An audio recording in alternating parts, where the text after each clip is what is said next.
Test.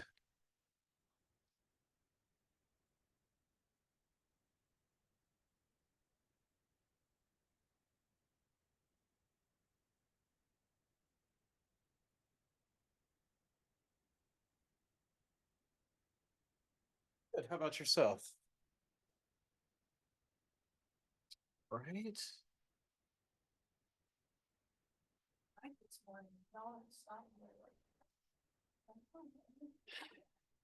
True that.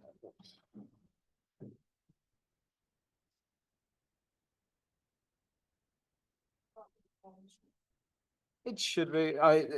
That is a work in progress. I think it's online and in person. I'm kind of confused, but we'll get it straight. So that's why I didn't even have the door set because I'm used to this being an online class. So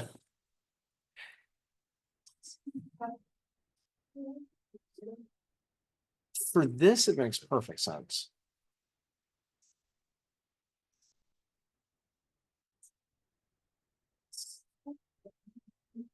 Exactly. And it's documents, so it's easier to see on your screen. I like this is actually hard to say. Yeah. I am not, despite me being a tech person, I'm not a huge Zoom fan. But there are certain topics that are perfect for Zoom, and this is one of them. So no. Exactly.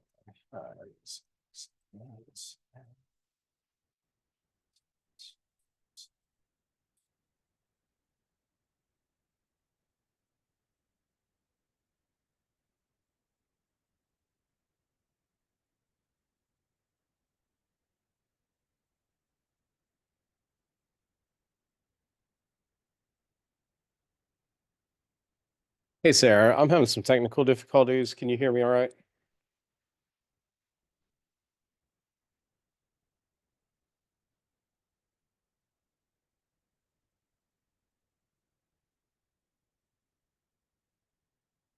Here, I'll tell them how to get to it.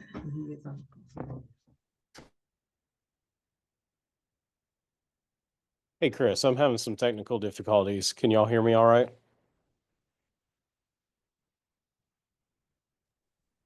I can hear you. Okay, great. Thank you, sir.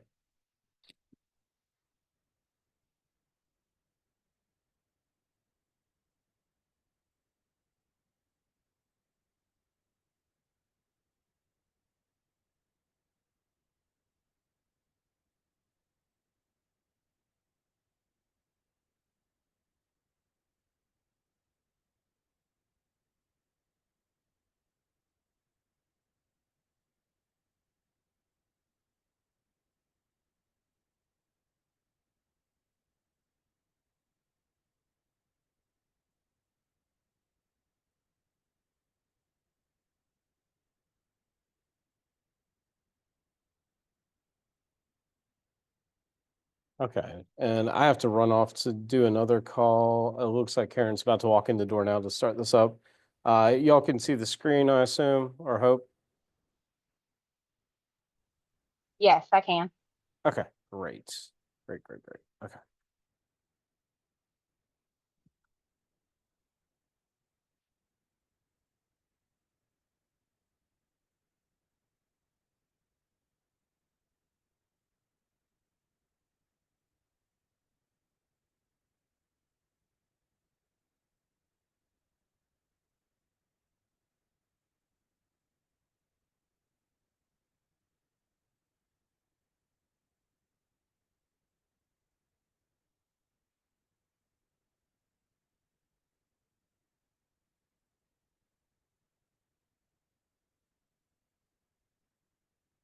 Hey, Karen. Hi, I have to run. I have another one. About Command MC. Before I run though, so I have this form, the heritage title. Yeah. I wasn't sure which one, so I just grabbed both. Yeah. This is also part of the heritage title. Mhm. Switch over to, you wanted sellers. Oh, bye. You want a buyers? Yes. Okay, what did I do wrong? Let me see if I have buyers on here too. Yep, let me grab your buyers real quick. What's that? And are we, Yeah. Zoom? Yeah, we got two people on Zoom right now. I figured out what was going on with my sound. Broken. This part's actually dead. I had everything torn apart in here for the last hour. I'm glad you didn't show up early. We would have been like, what in the hell are you doing? Well, I'm trying to, we got roof leaks in Hillsborough, so I was trying to take care of that. It's better to find out now. Well, yeah, this allegedly they already fixed them once and they fixed them until it rained. Oh, So, well, isn't that how that always yeah, works? with yes. leaks? Yes.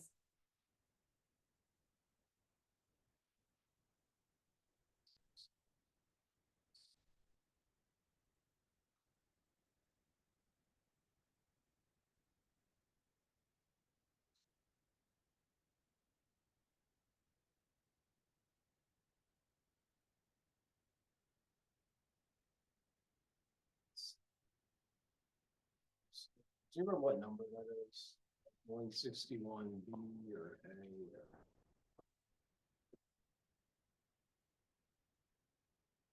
Or 261? 261. I'll put it over here.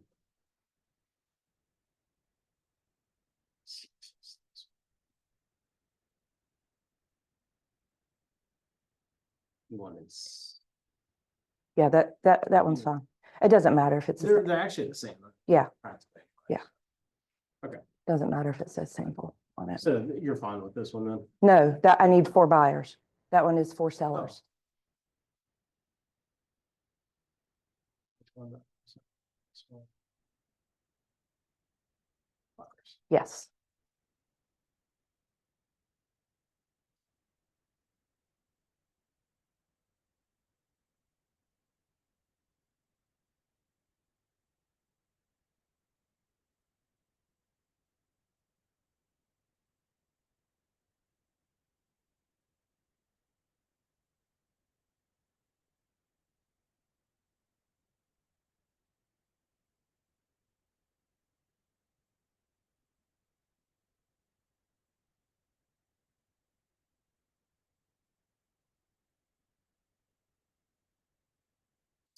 Of course it is. Whenever I first added them, it's like, oh, you can't print this. I'm like, I should be able to. And then a Yeah. few moments later, you can. Yes. It's just, Yeah, I know.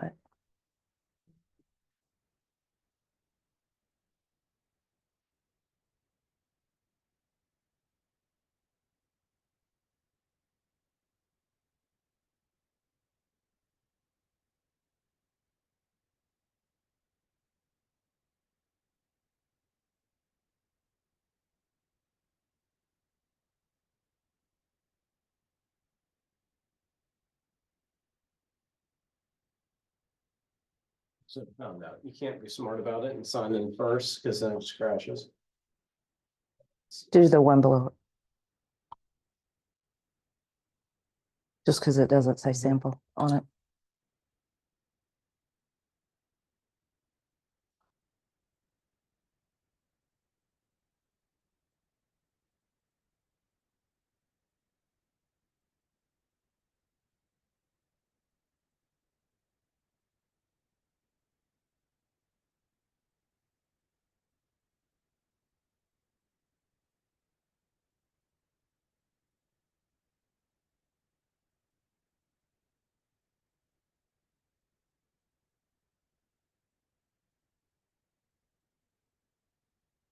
That should be the right one, right? Yes, Okay. Do me a favor, whenever you're done, sign it. I will. Yes. I'm not sure if Christopher can hear us or not. He had put in the chat, he had asked if anyone was talking. I've been able to hear y'all the whole time. I guess he hasn't. Huh. I feel like it's probably something on Chris's computer. Thank you for telling us that. Hopefully he's in office. Okay, so now how do I get back to where the other forms were? Oh, sorry, that is right here. So they're both out. In fact, here, I'll do it this way, so they're both on the same time. Downloads. Over on this side, it may be easier for you to do the classroom back here. Yeah, I will. It's literally these two. That's all the forms, Okay. and then 261 is by itself. And you should be able to just toggle back and forth. Okay. I think I have Zoom open. Yeah. All right. You have fun, and if I see, they may be up there. Did you see that when you came down? I didn't see any other people up there who I would assume would be here. I saw Stacy, which means Chris is probably, I'll unmute her. yeah. Okay, thank you. Thank you, Daniel.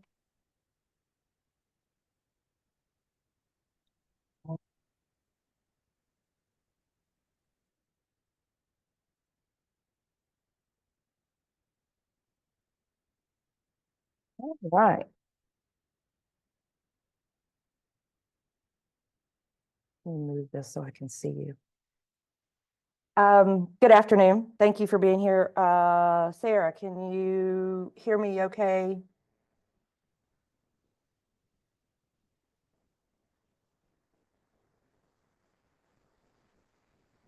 Sarah?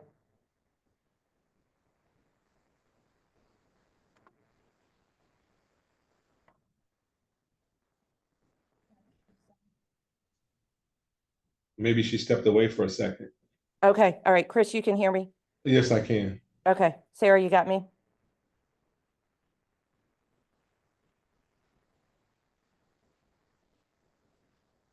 I think she's trying to say yes. Okay, all right. So thanks for being here. Today is buyers. We're going to go through buyer forms, and I'm going to make this bigger.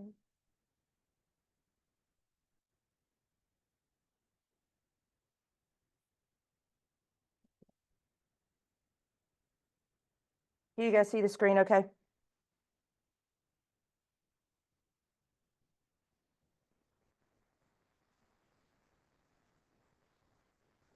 Okay, so first thing is working with real estate agents, disclosure, and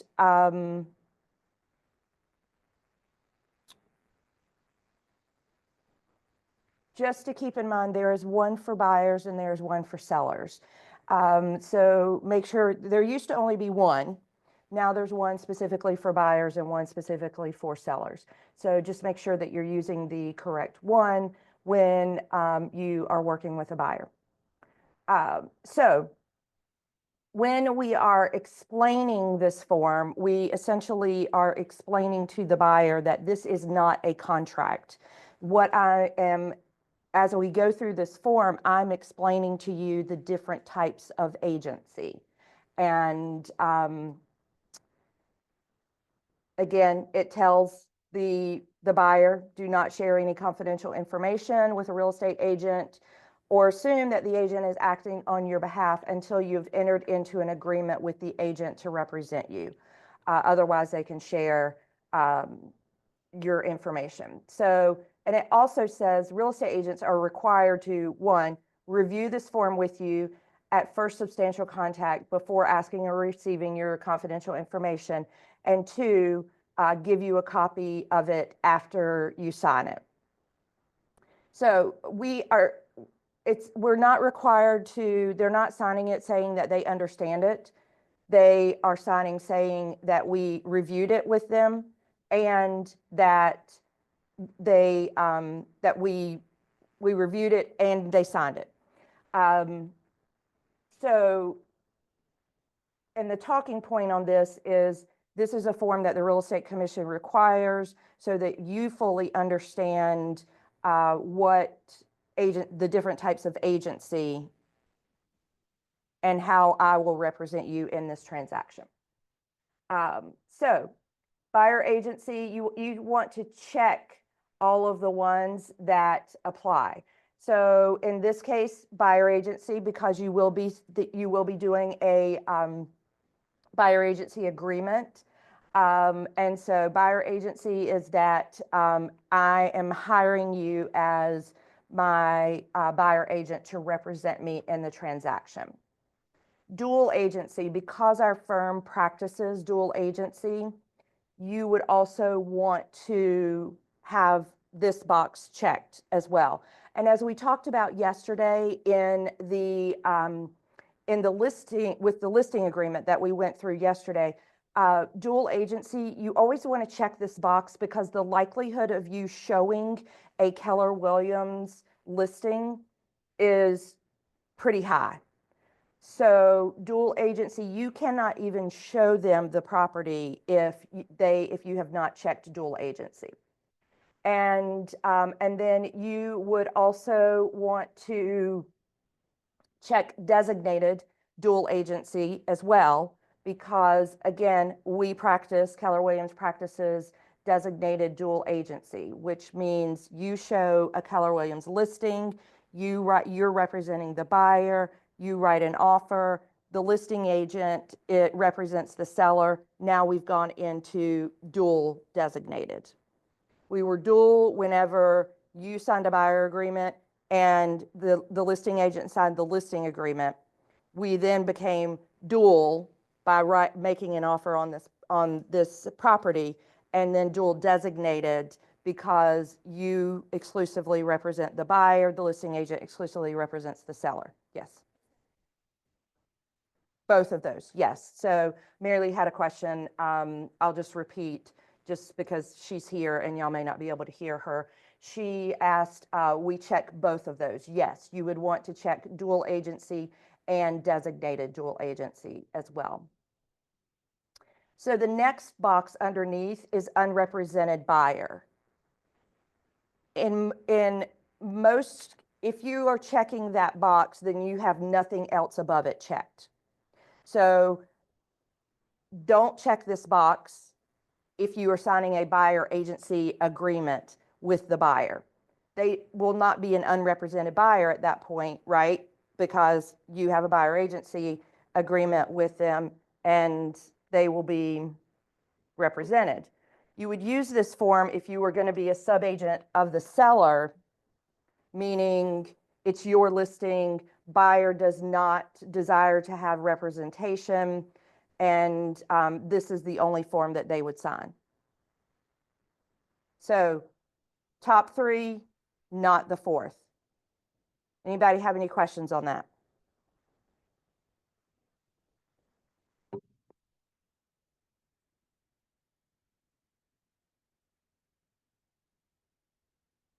All right. Well, if we have no questions on that, then, and again, buyer signature, and then your name, your license number, and the firm name goes on the form as well.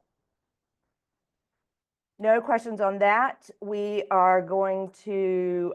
Hey, Karen, I do have a yes. question. Yeah. What if you're doing that and you have co-agents? Do both co-agents need to be on that working with real estate agent form? So Chris, you're asking, would you and Stacy both sign it? Yeah, if we both, well, necessarily if it's me and Stacy or Stacy and another agent was doing a co-buyer or even a co-listing, would they both names be on that form? That's correct. Okay, I just want to make sure. Yes. Thank you. Both names would need to be on all forms. That you don't have to do two separate ones. You can do one. Yeah, Mary Lee asked if you had to do two separate ones. You do not have to do two separate ones. You can do one and just have both agents sign the same one.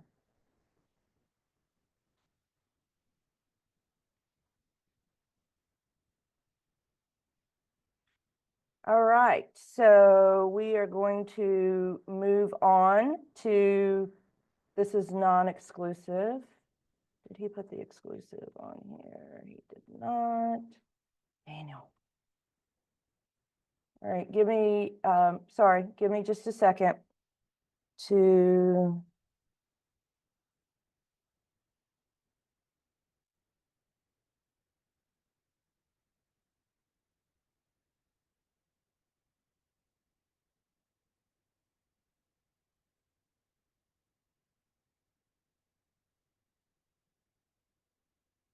All right, here we go.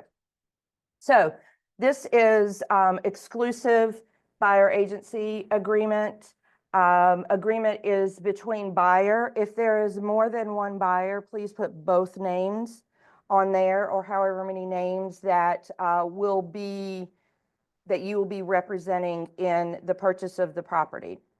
Firm, of course, Keller Williams Central. Services provided, it goes through and explains the services that are provided, yet you need to put in the type and location. So is it single family? Is it, well, I mean, you could just put residential. Is it residential? Is it commercial? Is it land? You can put all of those things. Well, if you sell commercial real estate, you can, because it may change. And that way you don't have to change your buyer agency agreement. So it can say residential, it can say land, and then location. You can put multiple counties, multiple cities.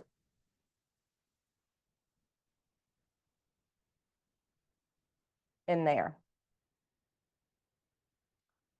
And then we've got some disclosures from the buyer. So this is where the real estate commission has kind of helped us out a little bit with buyers being liars. Now they are telling us up front they have or have not signed a document with another real estate firm. If they have signed a document with another agent, then buyer agrees to give the firm the agent's contact information so firm can confirm its ability to provide the services to the buyer. Buyer is or is not working with a relocation company, and they have or have not received sample copies of the offer to purchase contract and professional services disclosure. So these are just boxes that need to be checked. They've kind of condensed it down. It's nice that we now have fewer pages, yet they didn't really take away a lot of information. They just kind of moved it around. So there's a lot of check boxes just to make sure that we're hitting all of those check boxes. The term of the agreement, again, I talked about yesterday. This must be a definitive date. It cannot be TBD. And again, same thing, reasonable amount of time on here. Depending on the market, this could, it could be a year, it could be 2 years, again, depending on the buyer that you're working with. Or you may not want to make it that long. You might be like, I don't know that I really want to spend that much time with this buyer. So if we don't find anything within the next 3 months, then we either move on or we extend it. You have that option. But again, and same with the listing, it cannot auto renew, must be a definitive date. Fee for services. So non-refundable retainer fee, percentage of the gross sales price, a flat fee, or other specific amount. So in most cases, this is going to be percentage of the gross sales price. This is where we ask for the 3% commission, whatever you are in your business model asking for on the buyer side.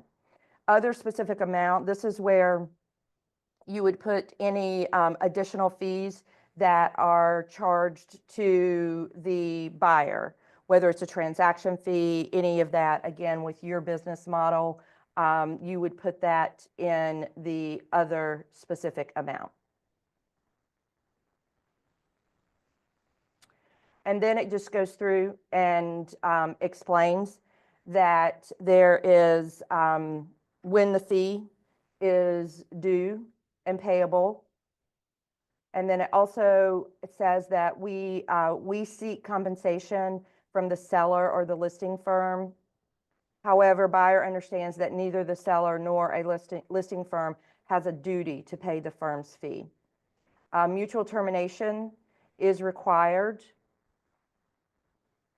So if the buyer hires another agent while within this agreement, the buyer remains liable to pay for any earned fee in this section that becomes due and payable unless both firm and buyer agree to terminate.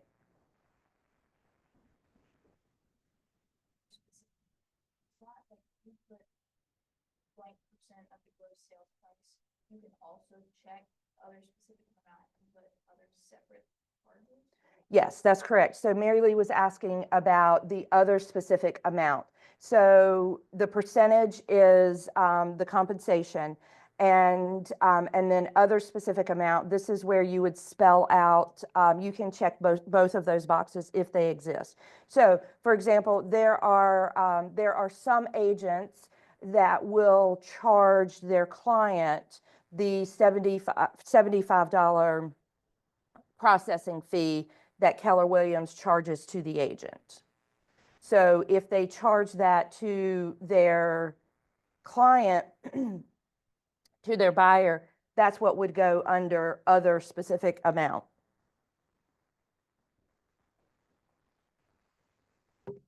Again, different business models for different agents. Some agents pass that through to their buyer, other agents don't. They absorb that. Yes. And then we've got our protection period. Again, if buyer enters into a contract within X number of days, this is not we don't tell you what that number is. The fee, this is just saying, again, this is the protection fee. Protection period is about compensation, not representation.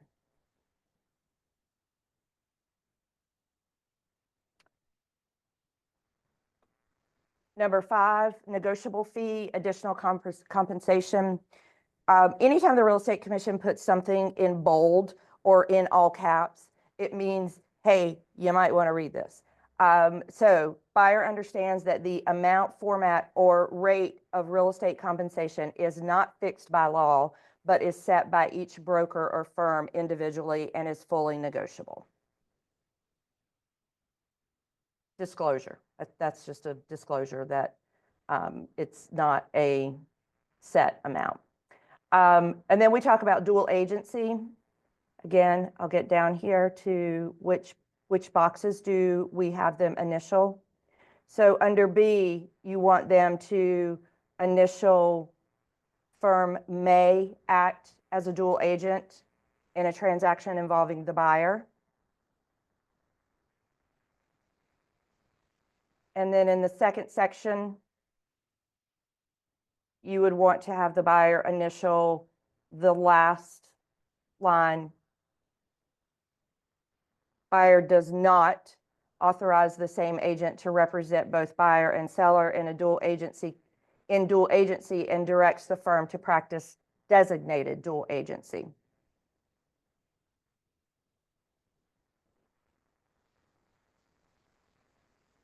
Any questions on that?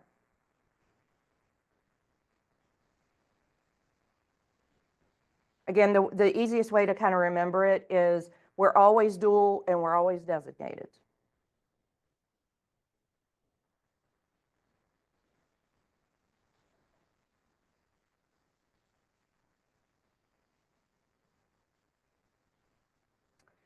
And then again, we've just got some disclosures on here.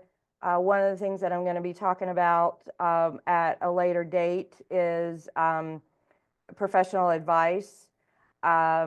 This clearly says buyer is advised to seek other professional advice regarding law, taxes, financing, insurance, surveying, wood-destroying insects, structural soundness, engineering, building construction, and other matters related to purchasing real estate. Again, we are not any of those things. So when we represent the buyer, we make sure that we stay in our lane, and we offer them resources to be able to seek professional advice from those specific professionals. Inspection costs. Unless otherwise agreed, buyer must pay for all inspection costs and other professional services related to purchasing a property, including all items in Section 8. This duty to pay will apply regardless of whether buyer closes on a property. Again, this is a protection factor for us as the agent and us as the firm, that they are responsible, the buyer is responsible for any inspection costs just because we gave you a list of 3 different inspectors and you chose which inspector you wanted to use. That does not make us obligated to pay for that inspection. And again, this is where the importance of the professional services disclosure form comes in when we're working with buyers. Because when we're working with buyers, we are typically either recommending or advising them on these inspections and the things that are on the professional services disclosure. And then, of course, we've got the standard confidentiality, wire fraud, any additional terms. So additional terms, this would be, so if you were going to pay for, as the agent, if you were going to pay for the buyer's pest inspection, for example, if that's part of your business model that you pay for the buyer's pest inspection, then that's where you would put additional terms. You would put buyer agent to pay for pest inspection.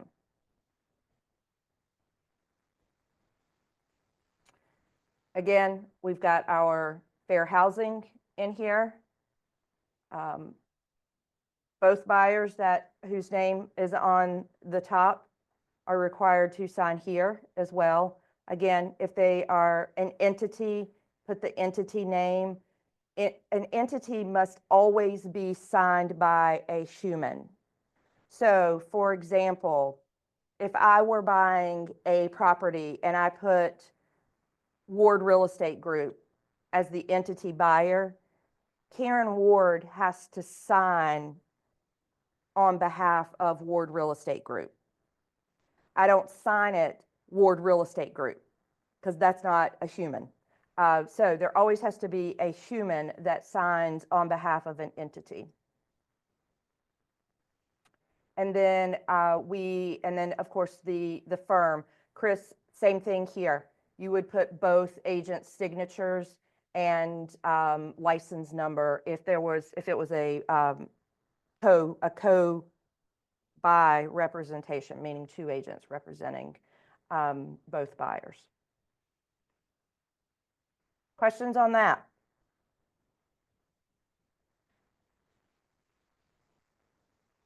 You guys are smart. Like, we're going to breeze right through this and you're going to get a little extra time back. All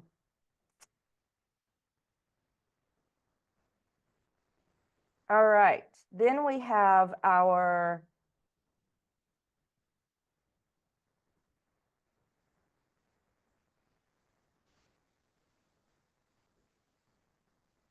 heritage title. So as you may or may not know, the Burlington Market Center has an interest in heritage title. We own a portion of shares of heritage title, and so we must disclose this. This is a RESPA required disclosure. Anytime there is an affiliation with another company that the buyer may be using for their services, it has to be disclosed.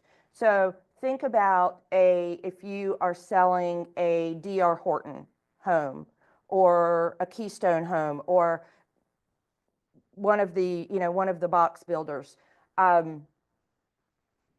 Within all of those papers that they give to you or to your buyer to sign, there is an affiliated business arrangement in there because a lot of times you are using, the buyer's using D.R. Horton's closing attorney, preferred closing attorney, their preferred lender, whatever else, and they have affiliated business arrangements with that. So this is just saying Heritage Title and Keller Williams have an affiliated business arrangement.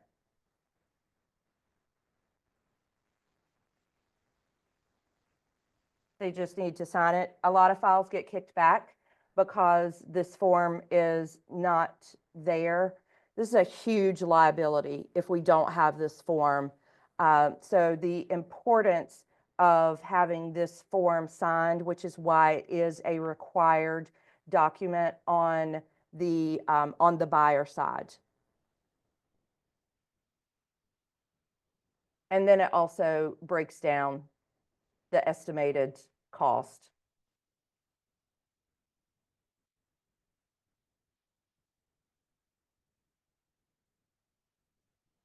This is the same one.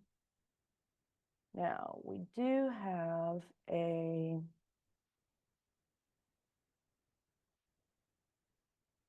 so this form is separate from the affiliated business form. This is not a required form, just the affiliated business. Once you've gone through and explained the affiliated business arrangement, and then we recommend Heritage Title, this is the form that they would sign at that point in time. They request that their title insurance be referred to Heritage Title or request that it not, and they can put another. And then also which policies are they requesting? This would go to, and then they sign it.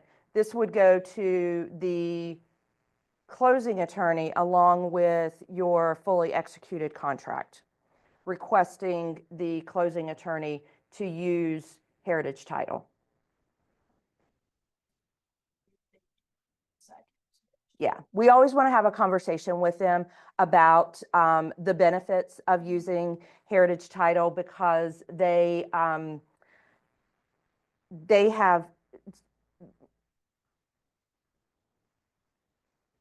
they can the cost of title insurance is a set amount in the state of North Carolina. So it's not that they are saving or spending any more money.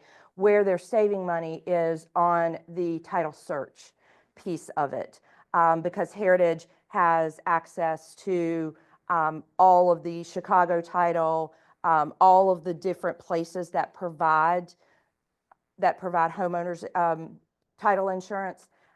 They have access to all that. So when they can pull those things, previous policies, then it does reduce the cost to the buyer because then they can make it a tack-on policy, meaning they don't have to do the whole title search all over again. Title search has already been done. What they do is they just do a title search from the time that title policy was put into place until present to make sure there's no liens in between.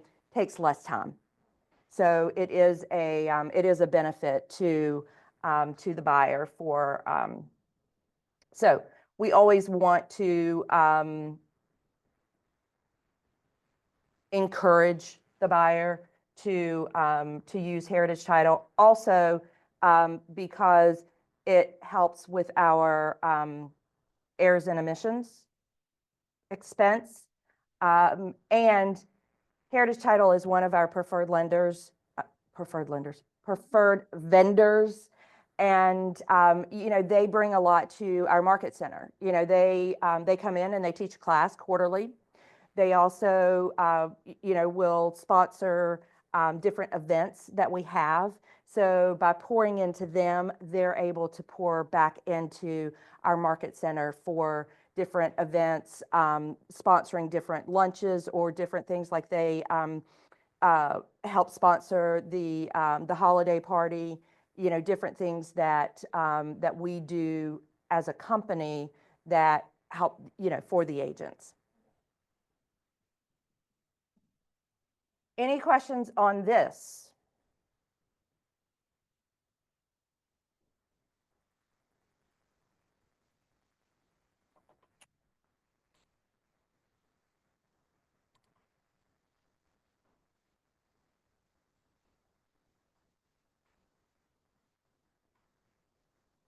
Okay. I am going to go through this one, non-exclusive buyer agency agreement. So this is exactly what it says it is. It's non-exclusive. So that means that the buyer may be working with you, and they may also be working with another agent as well. It's totally allowed. You see it a lot of times with investors, because investors are not always tied to just one agent. You know, they may, if I'm looking as an investor, if I'm looking at a property in Burlington, you might be my go-to agent. But if I'm looking at a property in Greensboro, I might have my go-to agent in Greensboro. So as an investor, I'm not going to sign an exclusive agency agreement with both agents, because now that means I can, with an agent, because now that means I can only use that agent when I'm looking for property. So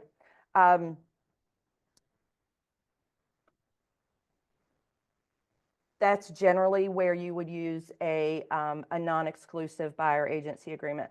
Another situation may be where, let's say that a buyer is looking in Alamance County, and then they're also looking to buy a vacation home in Wilmington or in Banner Elk, areas that we aren't necessarily familiar with or that we know enough about to be able to adequately represent them. Same thing, you could do a non-exclusive. You could do an exclusive and just limit just to Alamance County. So again, non-exclusive, again, typically you're going to see it with investors. Very similar. Disclosures are there. Term of agreement, again, must be a definitive date. This is compensation.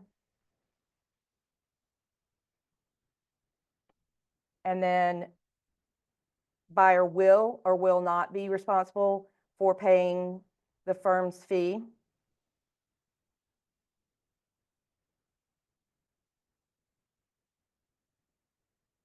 We always want to check the box that the buyer will. Because if we are not able to get compensation on the other side from the listing firm or from the seller, then our buyer has to pay our commission. Our compensation. We can't work for free.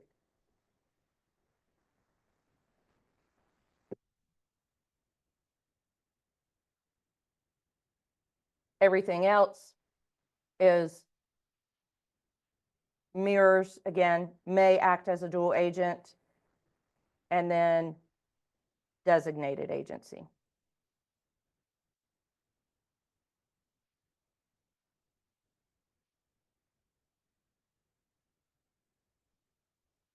Everything else is the same.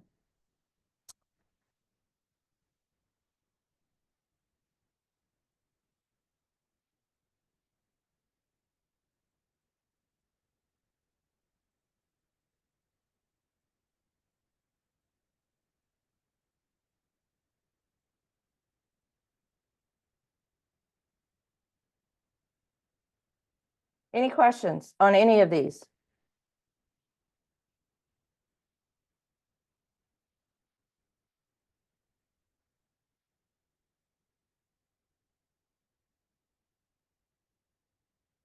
No? All right. Well, Any other questions, not necessarily, any other questions for me, not necessarily about the buyer agency forms that you have that I can answer since we have a few minutes? If not, I'll be happy to give you your about 15 minutes back so you can go make some extra phone calls and generate some additional business.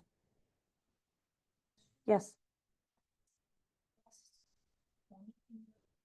Or like kind of what about working with real estate agents about reaching out? Okay, so question was, what is the best way or best time to bring up the working with real estate agents?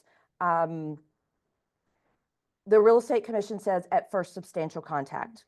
So that means that if I'm meeting you at a house, I'm taking a paper version with me. And I am talking it through with them, not awkwardly, like standing on the front porch. But hey, I'm Karen, nice to meet you. Let me go ahead, which ideally I would be there before they would get there. And so they come in the door, hey, I'm Karen, it's nice to meet you. I want to make sure that I give you our working with real estate agents form. And as we're walking through the house, I'll kind of explain what agency is and how I can represent, in what capacity I can represent you. So that's first substantial contact. Obviously, when you talk to somebody on the phone, it can be first substantial contact. And the biggest thing there is if they start giving you personal information, you have to be like, whoa, hold on. Let me send you this form and explain it to you and have you sign it. And then we can talk about what our agency relationship is going to look like before you share any confidential information with me. They sign the bottom state agents, they also do have to check one of those boxes about the agency. So that's like right then and there, they have to decide like, okay, I'm unrepresented, or okay, you can represent me. We prep the form for them. So we are checking all of the boxes with the exception of the bottom one.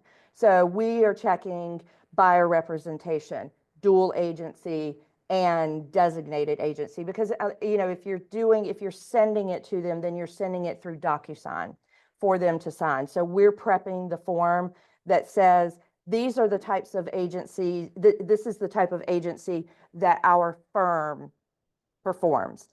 So we've got buyer agency, dual designated.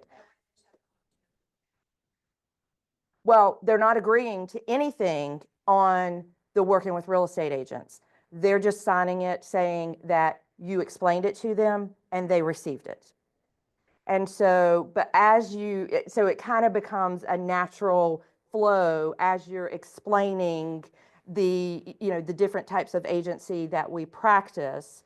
Then if they're like, okay, well, yeah, but I'm not ready to sign a buyer agency right now. Okay, that's fine.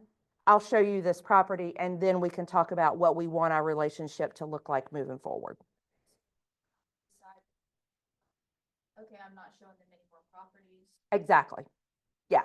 And you, after they sign that form, the disclosure form, you do listen to what they have to say and your fiduciary is to them. Once they sign a buyer agency agreement, then yes, confidentiality, your fiduciary is to the buyer. Once they sign the buyer, correct. Yes, yes. Once buyer, working with real estate agents, again, is just this is what we do. I've explained this I've explained it, I've reviewed it with you, and I gave it to you. They sign it. No agency agreement is created at that time. We're just educating them.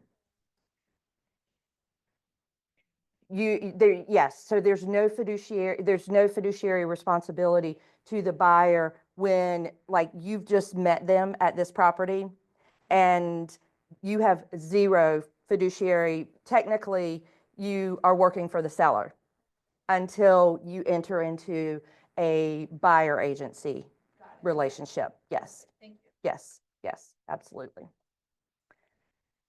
All right, any other questions for me?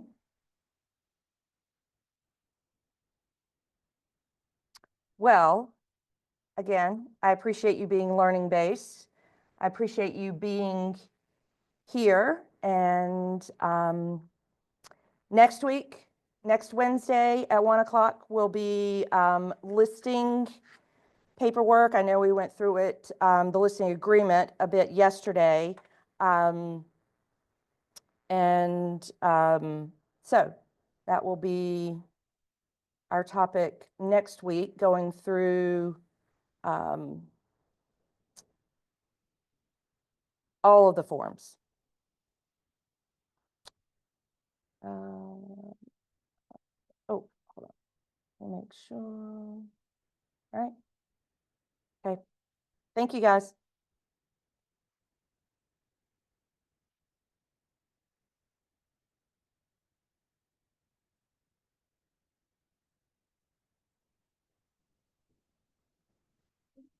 Yes.